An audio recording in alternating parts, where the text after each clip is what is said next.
চীনের ঐতিহ্যবাহী সেরামিক শিল্প শুরু হয় এক মুঠো রঙিন পাথর দিয়ে। প্রথমেই এই পাথরগুলো ধুয়ে নেওয়া হয়। জলের ছোঁয়ায় ধুয়ে যায় ধুলো, শুরু হয় রূপান্তরের যাত্রা। তারপর এই পাথরগুলো চুল্লিতে তাপ দিয়ে শক্ত করে তোলা হয়।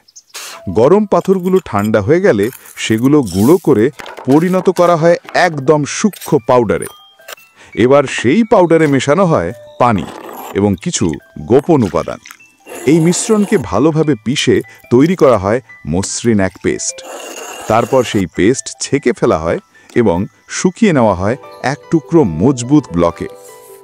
তারপর শুরু হয় শিল্পীর জাদুকরী হাতের খেলা। শুকনো উপাদানটি তিনি আবার নরম করে তুলে বসেন চাকায়। চাকা ঘোরে আর তার আঙুলের ছোঁয়ায় জন্ম নেয় এক একটি ছোট ছোট কাপ। এবার প্রতিটি কাপকে আবার চাকায় বসিয়ে খুব যত্ন করে খোদাই করেন শিল্পী। বিশেষ টুল দিয়ে কাপের গায়ে আঁকা হয় চীনা নকশা, যেখানে প্রতিটি রেখা যেন বলছে এক একটি গল্প। এরপর তৈরি হয় বিশেষ এক গ্লেজ মিশ্রণ। প্রতিটি কাপ সেই মিশ্রণে ডুবিয়ে দেওয়া হয়, যেন তাদের গায়ে পড়ে এক অদৃশ্য কিন্তু জাদুকরী পোশাক। সবশেষে এই কাপগুলো রাখা হয় এক ঐতিহ্যবাহী ইটের ভাটিতে।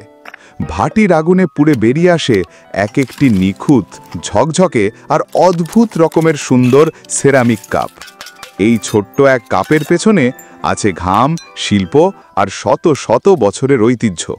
চীনা সেরামিক শুধু একটা পণ্য না, এটা ইতিহাস, এটা একটা জীবন্ত শিল্পকর্ম। এই রকম আরও অবাক করা হস্তশিল্প আর ঐতিহ্য জানতে চাইলে লাইক দিন, শেয়ার করুন আর অবশ্যই সাবস্ক্রাইব করুন আমাদের চ্যানেল। আপনার সাপোর্টই আমাদের অনুপ্রেরণা।